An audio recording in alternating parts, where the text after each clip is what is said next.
Hello po sa ating lahat mga kapatid kaibigan. Narito tayo muli upang tatalakayan natin ang mga sinasabi sa Biblia according dito sa Juan 3. Itong buong chapter 3 ng Juan. Gusto ko lang sabihin sa inyo kasi yung iba nating mga kapatid na mga minamahal natin na mga kaibigan ay excuse me, binibigyan nila ito ng interpretasyon. So ang pagkaakala nila ay patungkol ito sa baptism. No, hindi po pwede. Hindi po ganoon. Wala pong baptism na sinasabi dito. So, para malalaman natin kung anong gustong tumbukin ng author dito, babasahin natin. Samahan niyo ako sa pagbabasa. Ganito po ang sinasabi ng chapter 3. May isang parasiyo na nagngangalang Nicodemo na pinuno ng mga Hudyo.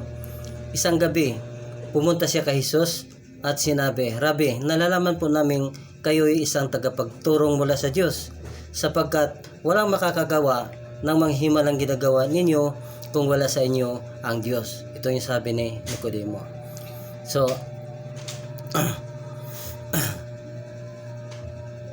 sumagot si Jesus sa verse 3. Sumagot si Jesus, "Tandaan mo ang sinasabi kong ito, malibang ipinganak na muli ang isang tao, hindi niya makikita ang paghahari ng Diyos." So verse 4, "Paano may panganak pang muli ang isang taong matanda na? Makakapasok pa ba siya sa sinapupunan ng kanyang ina para muling ipinanganak?" Tanong ni Nicodemo. Sumagot si Jesus, "Tandaan mo ang sinasabi kong ito, malibang ang isang tao ay ipinanak sa pamamagitan ng tubig at ng Espiritu, hindi siya makakapasok sa kaharian ng Diyos. Ang taong ipinanganak sa laman ay laman, at ang ipinanganak sa Espiritu ay Espiritu." Verse 7, "Huwag kang magtaka sa sinasabi ko sa iyo. Kayong lahat ay kailangang maipanganak na muli. Umihip ang hangin kung saan ito nais at maririnig mo ang ugong nito. Ngunit hindi mo alam kung saan ito nanggagaling at kung saan pupunta, o ganoon din ang bawat ipinanganak sa Espiritu." So, paano po mangyari iyan? Tanong ni Nicodemo. Sumagot si Jesus, "Guro ka pa naman sa Israel. Hindi mo naunawaan ang mga bagay na ito? Pakatandaan mo, ang sinasabi namin ay nalalaman namin, at ang pinatotohanan namin ay nasaksihan namin. Subalit, hindi ninyo tinatanggap ang aming patotoo. Kung hindi ninyo pinaniwalaan ang mga sinasabi ko tungkol sa mga bagay dito sa mundo, paano pa ninyo paniniwalaan ang sasabihin ko tungkol sa mga bagay doon sa langit? Wala pang sinumang umakyat sa langit, kundi ang bumaba mula sa langit, ang Anak ng Tao." So, dito. Ngayon, balikan natin ang verse 7. So, doon sa verse 7, yung sinasabi ni Jesus na kailangan kayong lahat ay ipanganak na muli. So, kung titingnan natin dito sa footnote, mga kaibigang kapatid, ang sinasabi dito sa Greek word, no? Sa aklat ng mga Griego, na ang ibig sabihin ng muli o kaya'y mula sa itaas ay parihong iisa lang ang meaning. Sa Griego po yon. So, ganon. So, hindi naintindihan ito ni Nicodemo kasi ang pagkakaintindi ni Nicodemo doon sa sinasabi ni Jesus Christ is very, very literal. So, hindi ganon ang sinasabi ni Jesus. Nagpatungkol si Jesus sa espiritual. Paano espiritual? Mula sa itaas. Ngayon, sinasabi ko kanina, hindi ito patungkol sa baptism. Kung hindi, patungkol ito sa pananampalataya natin kay Jesus Christ. Bakit?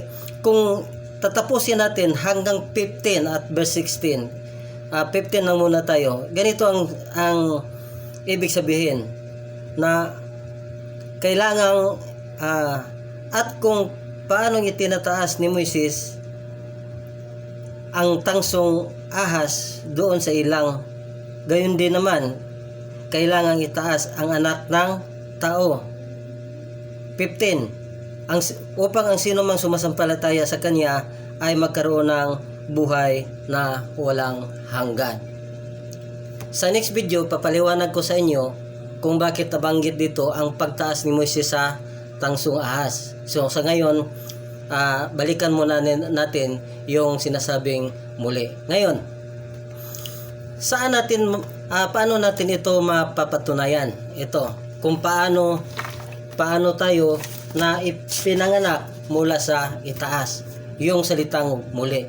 So samahan niyo ako, babasahin natin sa Ezekiel chapter 36 verse 25 hanggang verse 27. Ganito po ang sinasabi: "Wiwisikan ko kayo ng tubig na dalisay upang kayo luminis. Aalisin ko rin ang naging mansa ninyo dahil sa inyong mga Diyos-Diyusan. Bibigyan ko kayo ng bagong puso at bagong espiritu.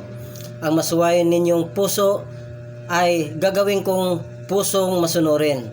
Bibigyan ko kayo ng aking espiritu upang makakalakad kayo ayon sa aking mga tuntunin at masunod ninyong mabuti ang aking mga utos." So dito sa Ezekiel, sinasabi po dito na ang Diyos po ang gumagawa. So paano natin mapapatunayan na ang Diyos ang gumagawa? So balik tayo sa Juan, doon tayo sa chapter 1 verse 12.